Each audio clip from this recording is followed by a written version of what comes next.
The bridge stands exactly 25 minutes walk from the last house of town. You have to take the path that winds round the edges of the field. Then, when the route splits, you take the track less travelled. Head towards the mountains in the east until you reach the river, then follow it upstream for about 10 or 11 more minutes. That's where it is. Beautiful and unassuming, a careful little stone structure built over the river. I discovered it for the first time in the summer, and I only found it by chance. It wasn't immediately obvious, the bridge. My dog, Bertie, was the one who actually led me there. I let him off the lead, and he made a beeline right in that direction. I had to rush after him when I became concerned he might tumble into the river. It was stupid of me, really. I haven't let him off leash anywhere dangerous since then, don't worry. But yeah, so that's when we found the bridge. Bertie spent a happy half hour sniffing all around it and wagging excitedly, though in the summer it isn't particularly remarkable. It leads over the river to a small clearing, pleasant enough, nice grass, a big tree. Some tumbled rocks where it borders the base of the closest hills. I don't know what else to tell you, really. It just leads to nowhere in particular. Probably why it's never used and no one knows it exists. But in the winter, something changes. Just under a week ago, I was walking Bertie down the same route. I'd opted, as I sometimes do, for the track less travelled, marvelling quietly at the mountains in the snow, when I felt Bertie tug at the leash. I looked down at him, and he looked back up at me, and he whined a little. I laughed. Silly dog, what do you want, huh? But it was clear what he wanted to do. He wanted to head back to his favourite bridge. Alright, Bert, hell, let's do it.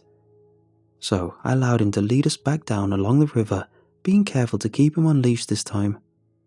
Upon arrival, I could immediately tell that something was different.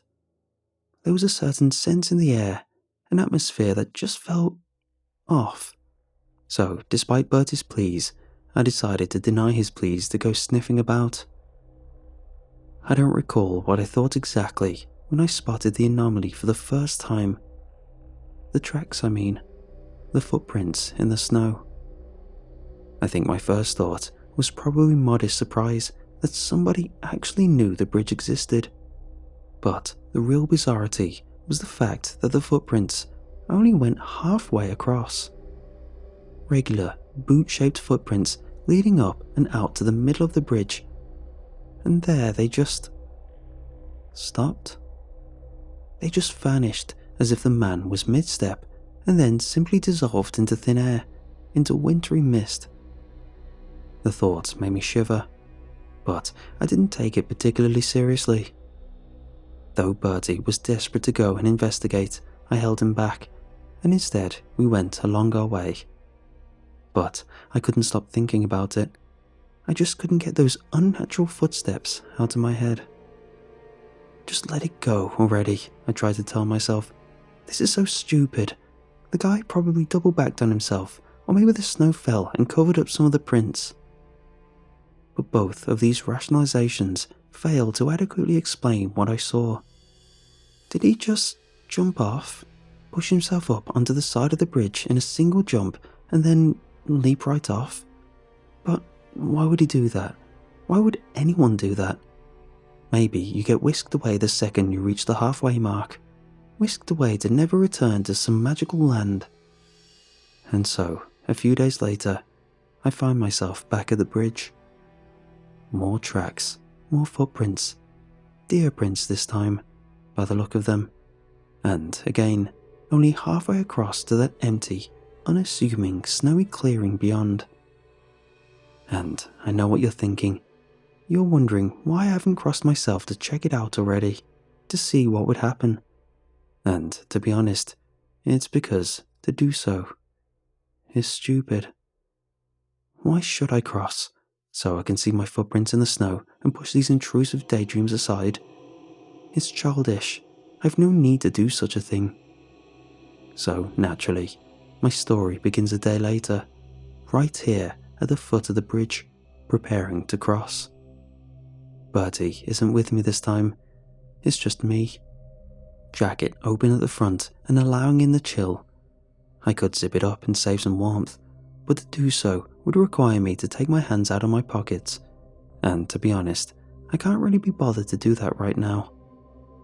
The snow-capped pine tree to my right sways gently in a sudden breeze, and I shiver, still stubbornly refusing to remove my hands from my pockets. Ahead in the snow are the prints of a fox. They patter round in a rough circle and then head to the bridge. My eyes follow them up, the little dents in the white, and sure enough, there they cease, at exactly halfway. Halfway. Only ever halfway. Well, we'll see what happens with mine, won't we? I say aloud to no one, my breath clouding as I take my first steps forwards. I keep to my pace, and I don't slow or turn back. Trudging forwards and crunching in the snow, my footprints deep and obvious. Drawing closer now, closer to the middle. My heart, to my confusion, starts to pound. But I don't slow down. I just keep moving forwards until I have crossed halfway. Head down, I watch my feet continue to make dutiful prints in the snow. Over the bridge, across the snow, I come to a quick stop at the other side of the embankment. There. Done. I did it. I sigh, with just a little disappointment. A part of me really wished that something was going to happen. Something. Anything. Something to add a little spark of wonder to my life. But even as I think these thoughts, I realize that something has changed. I have crossed the bridge, but looking back over it now, I see what appears to be the clearing on the opposite side. The clearing I should have crossed to. Yes, there's the big tree, the tumbling rocks and the edges of the hill, the mountains leading away beyond. I start in alarm as I see that my footprints only descend down the nearest half of the bridge. The opposite half is layered with entirely unbroken snow. What the hell? The footprints, my footprints, and, incidentally, the footprint of the fox, carry on down towards me, but they lead from nowhere. No, I think to myself, no way. Turning around, I try to take in my surroundings. It wasn't immediately obvious that anything had changed, but now that I properly examine, I see that the landscape here is a complete mirror of the way it looked on the opposite side of the bridge. Still wintry, still layered in snow. The river is there, and the hills and mountains. But the trees are different, and they're all in different places. There are tracks through the snow that didn't exist before. Not possible. This is insane, I muttered to myself, bewildered. Hey, comes the sudden voice of a girl, not far from me either. I jump in surprise, and there stands the voice's source. A girl about my age, maybe a little younger, wrapped up in a teal blue woolen sweater and a grey thready scarf. She's standing by a small pine tree with one hand on the trunk, the other she brings up to a cautious, curious wave. She cocks her head, and her antlers tip to the side. Two prominent antlers, like a deer's, sprouting up from the top of her head. Jesus! I shout in alarm, turning at once and tripping in the snow, staggering back to the bridge. Hey, wait! She calls out, but I do not. I sprint right across, eyes forced closed by a sudden blast of icy breeze at the bridge's centre before stumbling down to the bank on the other side. Damn, when did it get so dark? I look back behind me to see the original spectacle. On the opposite side is just an empty clearing, the clearing I was expecting to see. No girl, no mirrored world, and of course, my footprints only go halfway across the bridge, just as it was before. I sprint all the way home and spend the evening in my room with Bertie, considering the things that I have seen. My fear, once I have time to process, quickly gives way to embarrassment, then to frustrated curiosity. Why did I leave so quickly? She seemed nice, a nice girl, with antlers. As the night progresses, I struggle to get her out of my head. I end up doodling her in the corner of one of my notebooks. What if she's trapped? What if she needs help? The thoughts go round and around as the snow falls beyond the windows, and she dances through my dreams in the night. The second that the sun has risen on the next wintry morning, I have left the house, heading right back to the bridge with determination. Heart beating as I feel through me something unknown, something exhilarating. The excitement of a genuine adventure, perhaps. I realize as I walk that it's not something I've ever really felt before. Not in its purest form. The pines bristle quietly in the breeze, and the river runs slowly beneath the ice. When I approach the bridge, I see that the night's falling snow has entirely covered my old tracks, and the crossing looks untouched. I take a deep breath and slide on my gloves, then make my way down to it. Don't chicken out, Stan, I tell myself. You got this. Over the bridge I go, watching carefully this time, waiting for the exact moment of the change. I hit the halfway point, and that cold breeze forces me to squint and blink. And it's in these blinks that my surroundings are suddenly shifted. The view of the clearing ahead is lost, though I know now that I would still see its mirror image if I were to look behind me. In front of me is the shifted landscape, the new trees, the new tracks. And there, sitting on a branch in the tree this time, is the girl. The girl with the antlers and the teal blue sweater. We stare at each other for a moment. Then she waves at me and jumps down from the tree, landing with a nimble crunch in the snow. "Hey," she says, "it's you, isn't it? The boy from last time." Yeah, hey," I reply awkwardly, still not sure entirely how to react to her. "So, I came back to..." "Yeah, you came back. Real bad timing though. What were you thinking?" She isn't smiling this time. I don't know how to respond. Look, come on, quick, just get over here." She runs up to me and grabs my coat, dragging me down and away from the bridge. "Hey, wait, just hold on we have to go, alright? They're watching the bridge." Who's..." But the sound of a sudden whistling whine, followed by a burst of flame in the snow to my right, cuts my question in half. "Damn," I shout in alarm as a trail of fine cloud races through the air above our heads, finishing in a tree as that whistling whine catches up to it and bursts into a ball of fire, sending roasted pine needles raining down. The antlered girl drags me through the bushes, snow bursting in little clouds all around us as we push through, and she leads me across a nearby field. I turn to look behind me, wide-eyed at the sight that meets me there.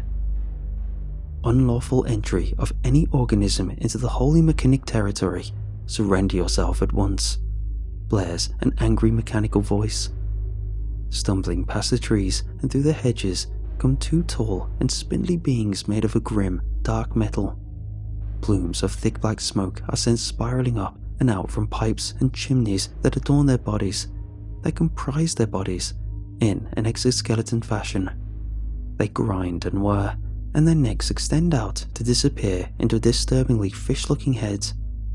Made of a strange, charred metal though, of course. One of those metal monstrosities brings round an arm, and the tubes that connect its elbow to its body glisten bright in a sudden volcanic orange. I have to shield my face as a great breath of fire shivers from the creature's knuckles and torches the surrounding snow. I'm struck by a wave of warmth and turn back to face the way I'm going, running as fast as I can to keep up with the girl. "What the hell?" I shout at her, but she ignores me, instead skidding to a rapid stop. I stumble right past her and she grabs the cuff of my coat, dragging me suddenly sideways and down the edge of a steep bank, down towards the widening, iced-over river below. Down we go, then round corner after corner, our feet cracking the edges of the water's ice until the ground to our left levels out and she hauls me up into the snowy shrubbery at the base of the nearest mountain. It isn't until she's brought me into the relative safety of a shallow cave that she lets me go, and I stumble down onto my ass at once, trying to catch my breath as I push myself back against the cave wall, watching her warily. She watches me back, and we sit for a while, just us two, out of the cold and unsure of what to say.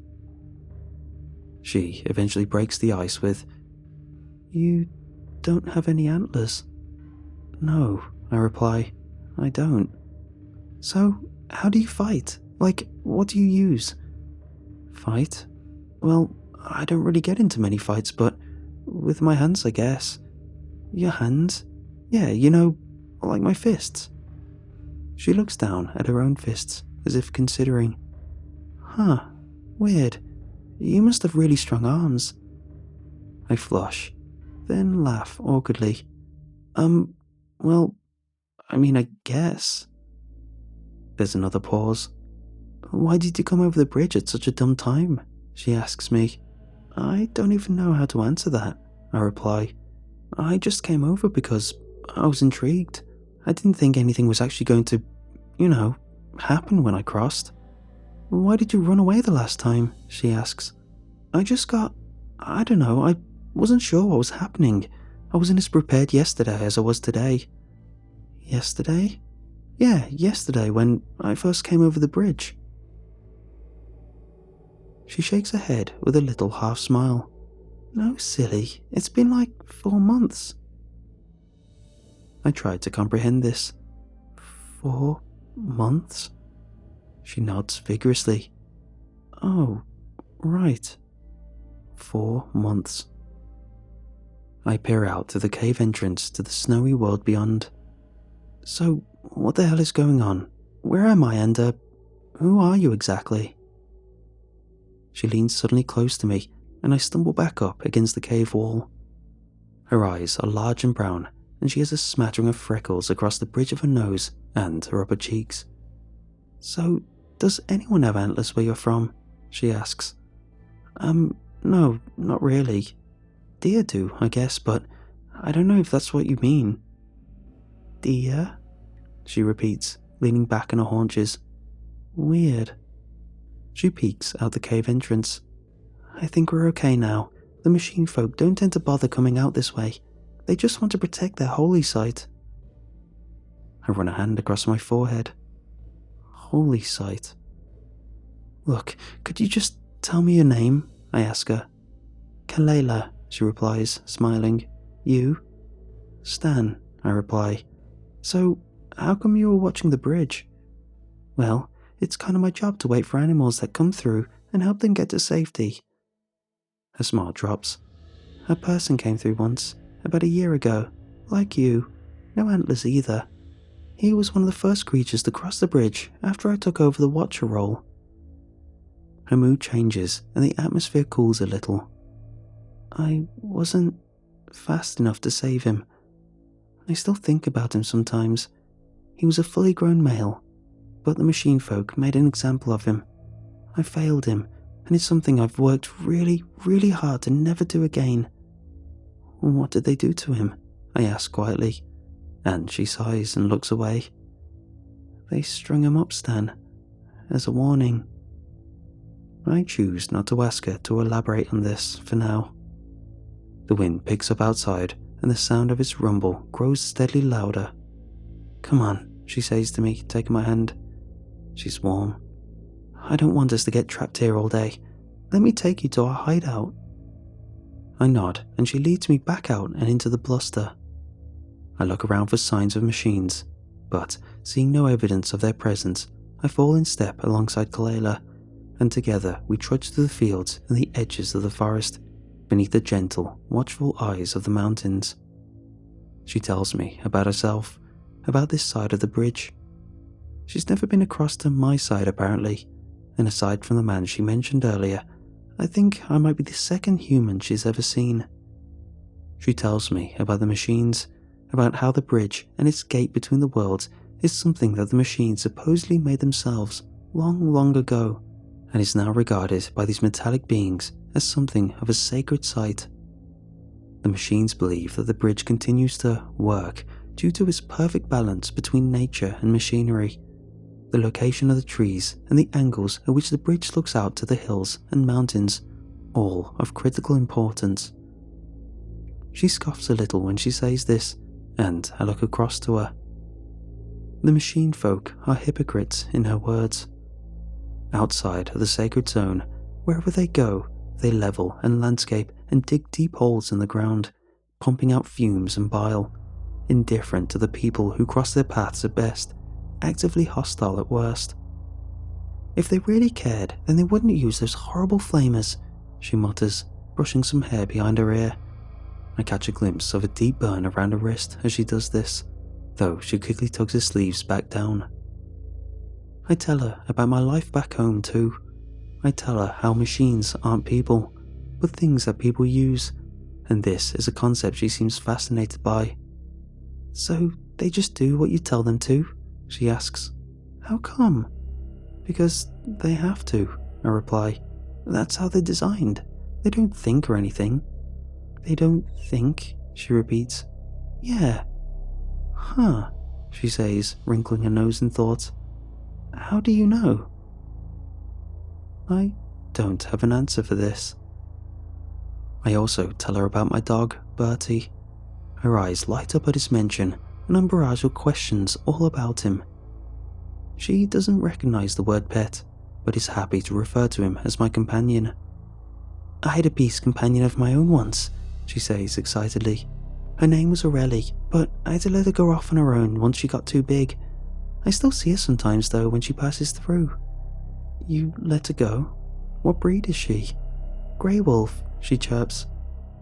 I laugh nervously. Right, I see. Maybe I could meet Bertie someday, she asks. Well, yeah, why not? I guess I could bring him over sometime. You need to come through when the machines aren't taking part in their pilgrimage though, okay? Otherwise, you'll have the same issue as you did today. I'm about to ask her to explain what she means by this, but as I open my mouth, we pass by a lone, high hill, and the air chills. The sun breaks only feebly through the thick snow clouds overhead, but the narrow beams of winter light that have made it through glint warningly against the totem atop the hill. I lift my gaze as its shadows passes across Kalela and I, and a wave of fear shivers down my spine in response. The totem atop the hill is comprised of a series of sharp, dark metal poles and scraps of metal, intricately woven to form the shape of a cross. Affixed to the cross is a black, flame-scorched skeleton. Its jaw hangs from one hinge, and its ribcage is stretched and cracked wide open. Sinner and trespasser are written on signs that hang from the cross's limbs. Kalela looks up at it with me, and she pauses for just a moment. She rubs her quick hand across her eyes and mutters something soft and quiet to herself under her breath before carrying on. She walks a little quicker than before, and the conversation dies with her mood. I struggle with a deep and foreboding paranoia as we leave the terrible shadow behind us and we continue on and into the haze.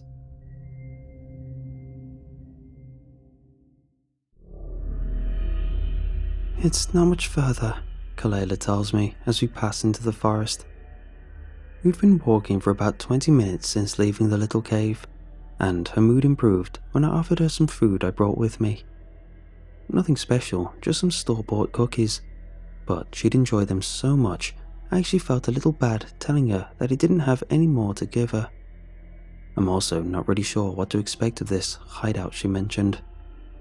I'm kind of picturing a Robin Hood-esque roughed-up campsite strung up between some trees, a band of merry men all with antlers hanging out in the woods. The truth, however, is quite different. Damn, is all I can say when I first lay eyes on it, on the hideout. Here we are, says Kalela, and she spreads her arms.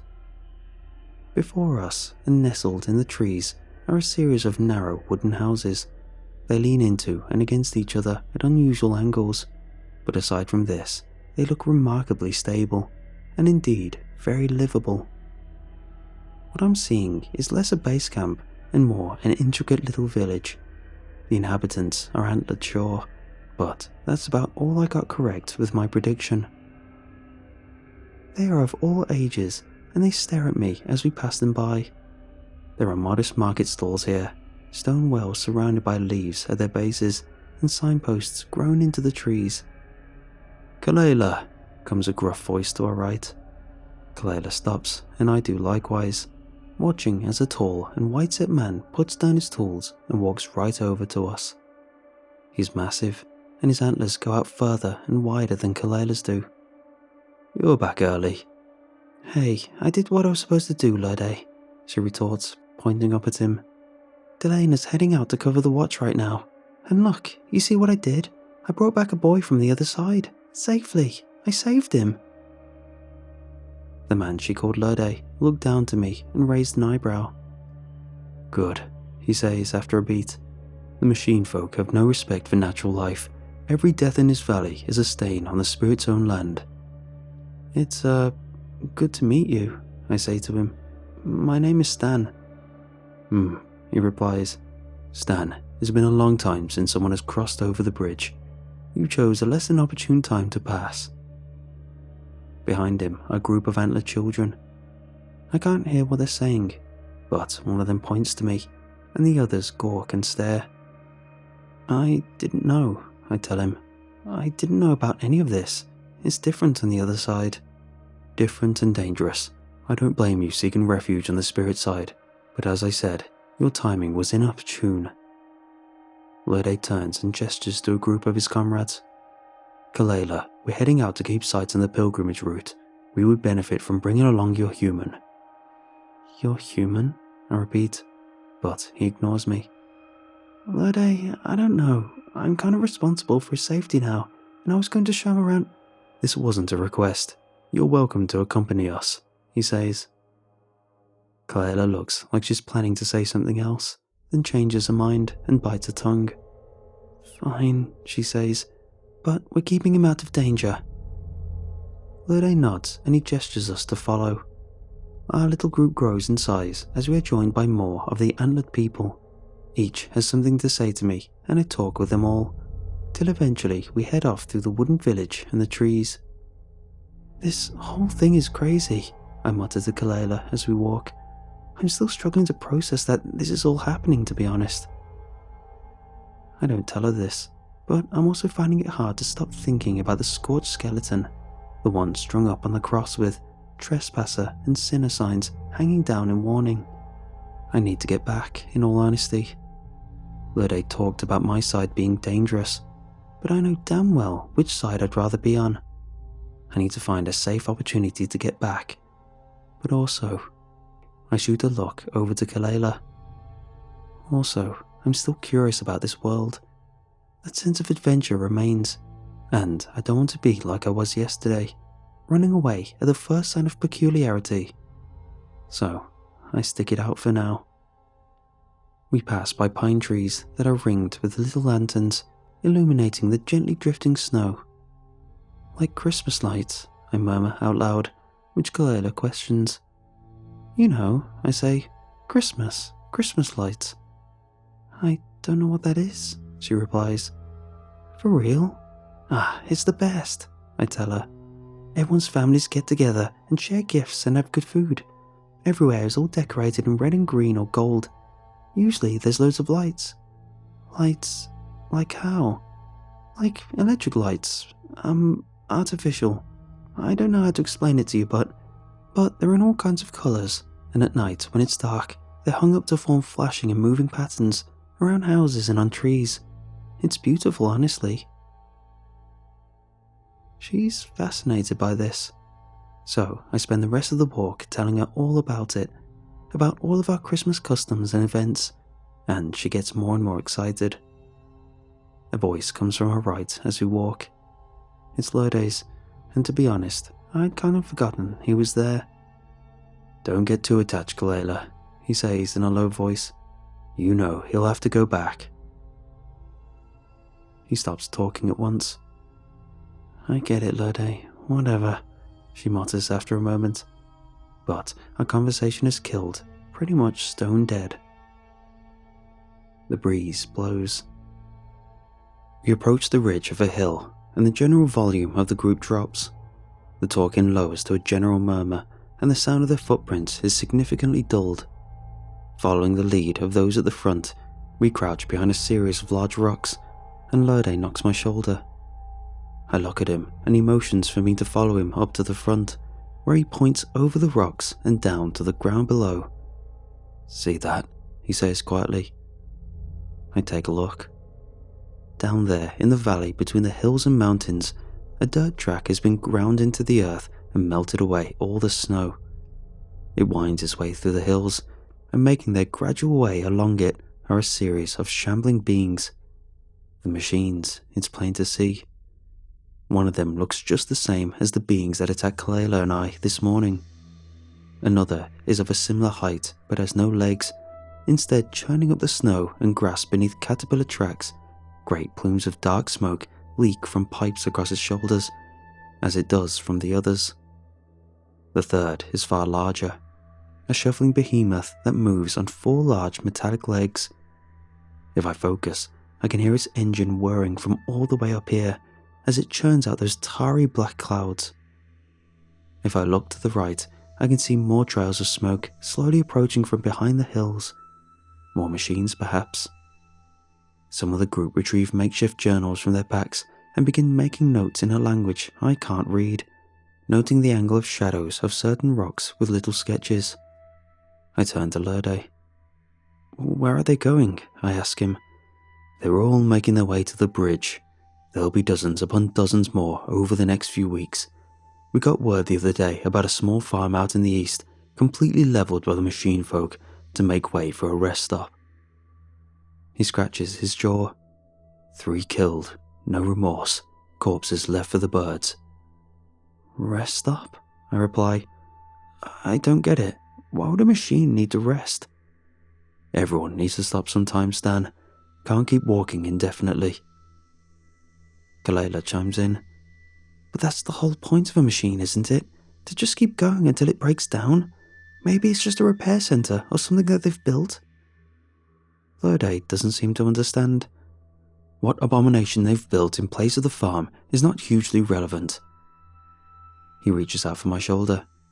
"Stan, a female human came across that bridge once, decades ago now. I was only a very young man myself, but she was able to help us. She was able to tell us things of the machines. She told us they would likely fail if knocked into water, and for the most part, she has proved correct. I can't tell you how many lives we've been able to save with her information." He looks out across the plains at the shambling machines. "But it's not enough, and the machine folk have changed somewhat since then. I don't know what it's like on your side, but by all accounts, your dealings with these beings are numerous and deadly. It must be difficult fighting back without even any antlers to protect yourself." The wind rustles the collar of my jacket, and Kalela pulls a scarf a little tighter around her neck. "Stan," says Lode, "it's your turn now, if you would help us. Take a look at these creatures. Is there anything you can think to suggest to help us here? The more machine folk come through, the greater the threat, and this is our most threatened time of year. What do you say? Will you help?" Kalela looks at me, and hell, what can I say but yes? I nod and reply that I will. "I'll try," I tell them, and a great general sense of goodwill and thanks spreads out across the group. So we spend the rest of the day observing the machines as they trundle through the valley, all on their way to the bridge. They may well respect the locations of the trees and rocks that surround the bridge, as Kalela tells me they do, but out here they seem to care little for the environment. The largest of the machines that day, a massive hulking ogre of metal, thuds past the tall, thin tree on its root, and its pipes catch in the branches. Instead of using effort to untangle itself, the machine instead just plods onwards, using a great hand to bring the entire tree down with a crash into the snow, rather than stop or adjust its course. The rumble of its fall echoes across the hills. They share their food with me, and I tell them stories about my side. They seem fascinated by the concepts of cars and even basic electrical appliances, but they struggle to consider them as anything other than threats. So, cars aren't dangerous? One of the people asks me. Do they ever kill people? Well, I pause for thought. Not intentional. It's human error mostly. You blame yourselves for the deaths they cause. It's complicated. Kalela just wants me to talk about Christmas. I tell her about mulled wine and Christmas desserts, about Christmas music and bells and holly and all that good stuff, and she seems enthralled by it. I can already see the cogs turning in her head, wondering if she can emulate it here in her little village. I could show you how to make a wreath if you want, I grin at her, and she grins right back with excitement. I would love that. Shh, Lurde grumbles. Not so loud. Sorry, she whispers, looking at me and smiling. But all the while, the gears in my own head are turning too. I'm trying to think of a plan I can use to help these people. The image of the man who came before me, the black charred and broken skeleton on the cross. It's one that refuses to dissipate, and I can't help but wonder if any of their own have suffered such fates at the metallic hands of the machines. It's nightfall back at the camp by the time we return.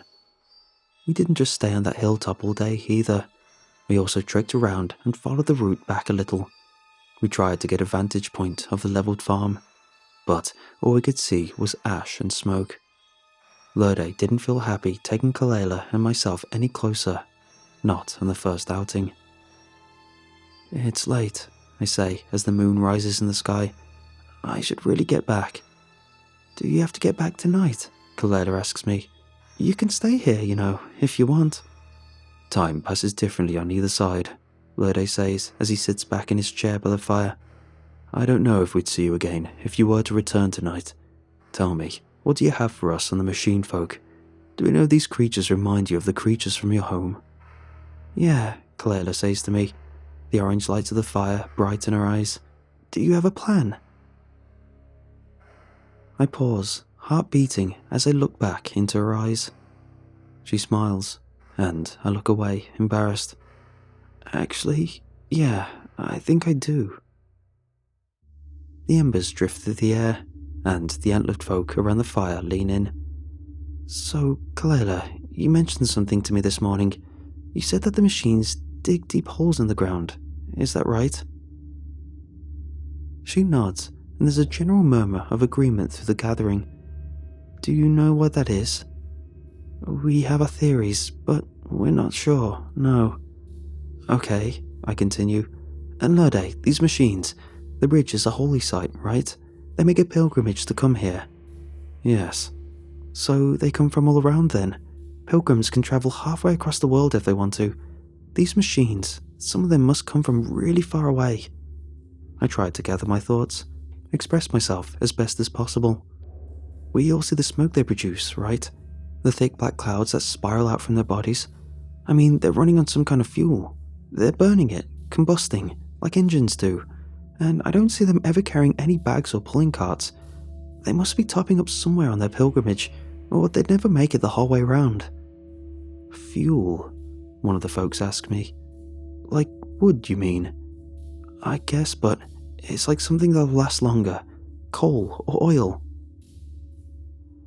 I struggle for a few minutes trying to explain the concept of fossil fuels to them, but eventually I bring the conversation back to the holes in the ground. These holes, I bet they're mines. That makes the most sense. They'll be mining for coal or oil or whatever to feed the pilgrims. I bet that's what they've done to the farm too. Mines? Lurde repeats. Energy wells. Yeah, I guess. Stan, will you stay? Stay for one more night and help us turn your ideas into a clear plan. I hesitate. Will my parents miss me for a night or two? Sure, I reply. I'll stay. Kalela wraps me in a hug, and I try to laugh it off. I sleep that night in a spare room, listening to the sounds of the forest and the sounds of Kalela humming through the wooden wall. And that next morning, I'm up and awake, looking over a series of maps. The known holes, or mines as they've started referring to them as, are marked in certain locations, and raiding parties are set up. There's only 2 confirmed in this entire region, says Lurde, 3 if you count the demolished farm, and it's likely on the new construction mine. If they finish it, I say out loud, then more machines would come through, why wouldn't they? So we destroy them, says Lurde. There's a rustle of dissent. Lurde, says one of the antlered women, destruction is not to be dealt out carelessly. The machine folk destroy, and the machine folk are inherently damaged and cruel. They suffer because of their curse, and bring that same suffering to our doorsteps. To destroy goes against the plan of the spirits, says another. I cannot break a thing that was made, even if by those wretched machines. You fools, muttered another. The machine folk are unnatural. We cannot live and let live. They mean to destroy us. They hunt us, and if they had their way, they would wipe us all out off the face of the planet. I can hunt a machine that enters into our realm, says another. If I am threatened, I will strike, but to go out and bring down something a sentient being has built, has created, I don't know if I can. Lurde just shakes his head. If I'm said to be cursed, then so be it. This human boy has joined our ranks, and I won't let this opportunity slip us by. I cannot wait for the wisdom of the next passing traveller in 10 or 20 or 40 years' time. I step forwards. I'm not afraid of any curse. I doubt it'll affect me anyway. Machines are different from where I'm from, so I'll help you destroy them. A little further deliberation, and that's all it takes. Armed with axes and saws, and split into smaller groups of the willing and the persuaded, we head out into the wilds. Following the maps to the locations of the mines, I've never in my life felt so elated. To be part of a mission with a real, impactful purpose, and one with the threat of real danger too. As foolish as it seems, the threat is exhilarating. It sharpens and clears my mind like nothing I've ever experienced. Kalela is with the group. She wanted to come, and I told Lurde I wouldn't go without her. Across the field we trek, avoiding the paths of the trundling, grinding machines and the trails of smoke and leaking fluid. I've been given a white-green sweater interwoven with leaves and twigs, and we hide ourselves at the edge of the machine's outpost. Ahead lies, as described, a huge hole in the ground, surrounded by dark metal gridwork, caterpillar track gears and grinding cranes. Smoke pours from the cracks in the ground, and the snow is all melted down there below. You know the plan, Lurde mutters, and we nod, then split into groups. My heart pounds as I crawl across the edge of the hill through the undergrowth, the few surviving winter thorns scratching at my hands as I move. This is insane, I think to myself. What am I doing? Why did I allow myself to get roped into this madness? Because you wanted to be, comes the simple response. And hell, it's right. Down below the chunter, a series of machines, roughly humanoid, though with long, rusted limbs. They creak and crunch as they move across the rough dirt ground, overseeing the transfer of metal materials. Materials being moved across a series of narrow tracks in smallish carts. The carts spark and whir as they pass over the iron rails, and some disappear into holes in the side of the nearest mountain. Kalela, Lurde and I set to work on the selected tree. An enormous reddish-brown pine that strikes way up towards the sky. Lurde determines the angle to carve at it, and then we simply sit and wait for the wind to rise. 2 hours it takes before Lurde determines the wind loud enough for us to begin. 2 long, wintry hours. We take turns to strike at the tree, carving out a groove on the side we want it to fall. We use saws too, carving out this chunk of tree in preparation. Once the chunk is fully cut from the wood, and already with arms aching, we start sawing away at the opposite side. It takes a long time, and I lose count of the number of frantic glances I make down to the mine below. But after a while, we have cut our way through the bulk of the tree. The sound of a high, shrill bird whistles across the valley and the ground. Says Lurde. The others are ready. They're just waiting on us now. Just waiting on us. so close to success, and it's here that our luck runs out. I don't know if it's me or Kalela or just freak chance, but with our final strike of the saw, an enormous creak groans out from the tree and ripples all the way up the trunk. In time, perfectly, to a sudden drop in the wind. We freeze, and I shoot a sideways look down to the mine to see two of the machines looking back up at us. "Alert," blares the siren-like voice. "Organisms present at the facility. React accordingly." Damn, I shout in alarm, and panic sets in. The machines lurch into terrifying activity, grinding and creaking as they throw themselves up against the rock below and begin to clamber up towards us, their black eyes shining with malice. A warning horn blares from the mine, and Lode looks back at us. "Keep going," he shouts. "Just keep soaring. Bring this thing down. That's more than signal enough. Go." And he takes off down the side of the snowbank, snow spraying up as he lands with a crunch on the head of the nearest machine. There's a rattling of gears as cogs and oil are sent spilt out over the snow and stone, and the other machine alters its course.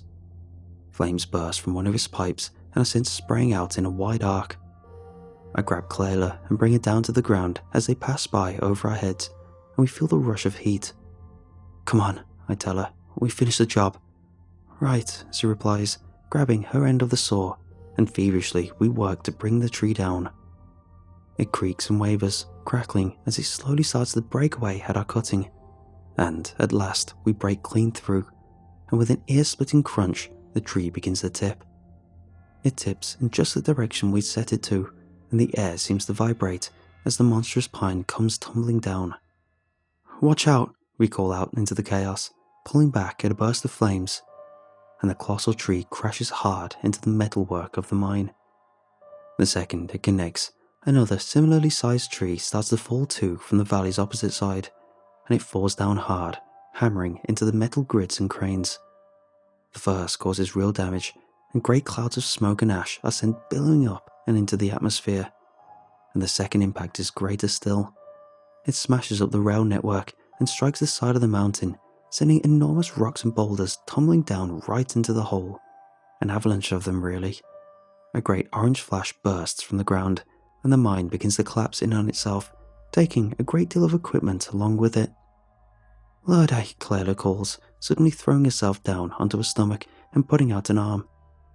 Below us is the man himself, covered in ash and clambering back up the rock. I hold onto Kalela, and together we help to pull him back up onto the embankment. "Great," he grins, and I can't help grinning too. "Now, let's get ourselves out of here." "Thank you for your sacrifice," Kalela murmurs to the fallen tree, and she takes a moment to rub some snowy soil across the exposed trunk we've left behind. We regroup the others in our little team, and we race right back up to the base camp, careful to take a route we know won't be followed, and I'm riding the high for the rest of the day. It's all that we can talk about, and when the others rejoin us to share that they too were successful, I'm caught up in something of a celebration. I've never felt such a sense of community, of shared experience in my entire life. It's addicting. But I can't stay here forever. I just can't. So, the next morning, I tell them all it's time for me to go. Kalela is particularly upset, and it hurts, but I gotta go. "Thank you for your help, Stan," says Lode. "You're a fine young warrior." I beam in response. He insists on accompanying me back to the bridge. The patrols and the watchers haven't spotted a single machine heading towards the bridge so far this morning, so we feel relatively safe. Kalela comes too. "Delena and the others have been covering my shift for long enough. It's time I get back to my post anyway," she shrugs. But there is an emotion in her voice. I can hear it. We walk as a trio through the snow, though it's not as thick as it was yesterday or the day before. There's been no new snowfall for a while. We're taking a slightly different route to the one we left from, Kalela and I, but it isn't long before I start to recognize where we are.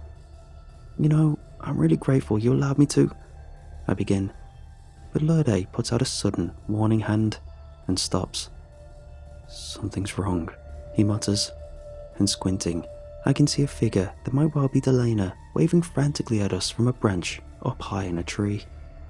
Then, in the very next second, a great arc of flame comes bursting from the bushes ahead, torching the nearby hedges and sending us jumping for our lives. One lone machine stumbles through the undergrowth and swings round its arm. Its head sparks and fizzles. Trespassers, trespassers from beyond the site, and for the second time, Lurde takes it upon himself to be the distraction. Go, he shouts to me. Kalela, get him to the bridge. And he ducks and dodges as the machine approaches, avoiding a blast of fire and then ramming his horns into the machine's side, sending nuts and screws raining down into the snow.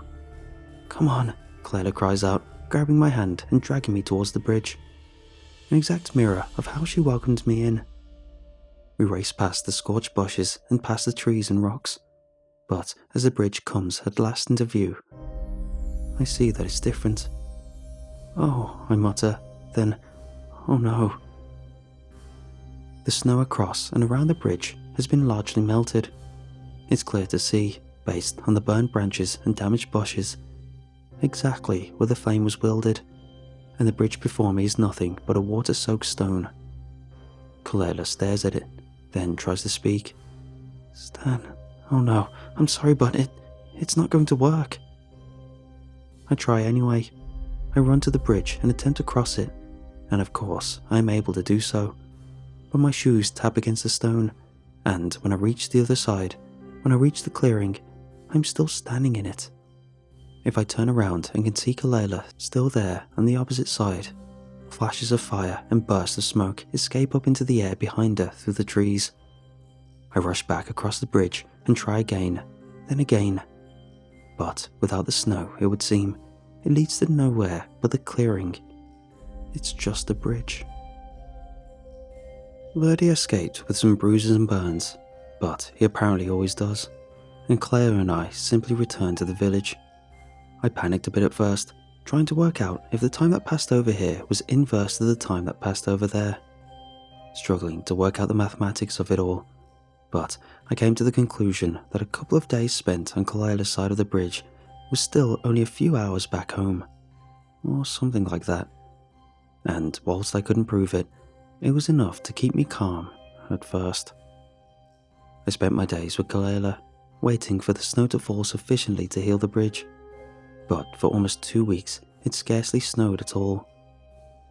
I just became ingrained with the community.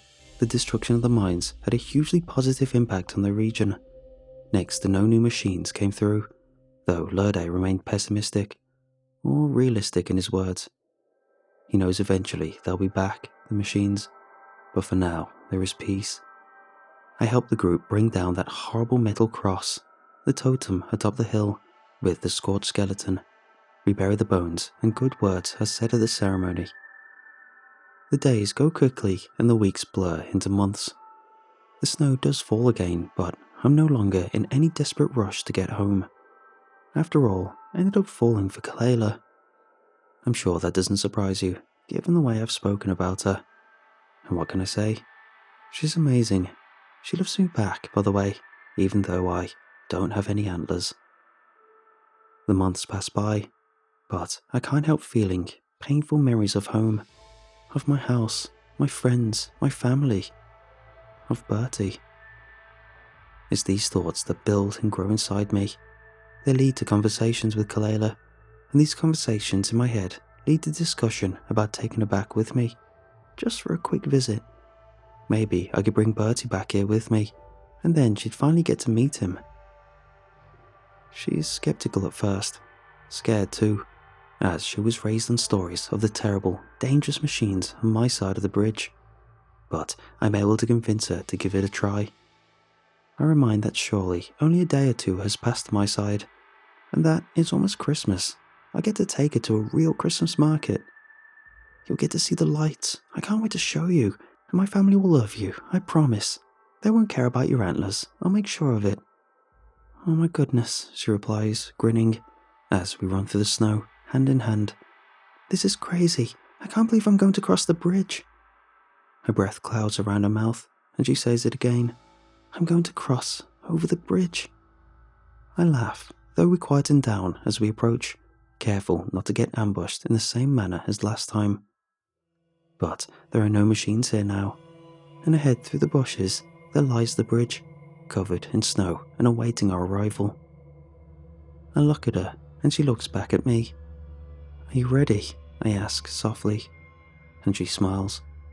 "Let's do this." I grin at her with a rush of emotion, and together we run towards the bridge.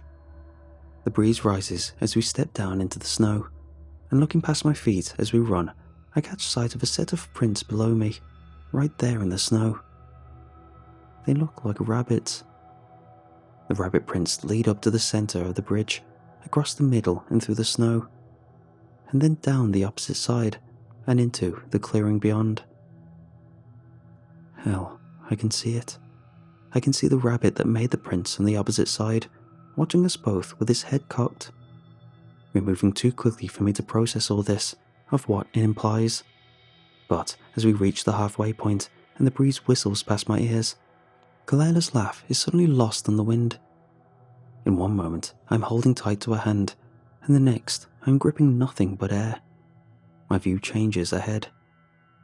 I trip and stumble down the bridge like an idiot, slipping and crashing down on the stone and landing with a grunt. In the grass. Just grass, no snow. "Kaleila?" I call out, breathing hard. But she's not there. I'm back to where I started, all those many months ago. This is the bridge. There, on the opposite side, is the clearing. But I can hear the gentle rush of river. It isn't frozen now. There is no ice. The snow has melted, and all that's left of it sits in greying clumps in the shadows of the trees. The bridge is just stone. There's no snow on it at all. "No," I murmur, suddenly panicking. "No, no, no." And I stagger to my feet. I try running over the bridge. But nothing happens. I cross forwards and backwards, and again and again and again, as the sun sinks in the sky, then sets. And still I cross.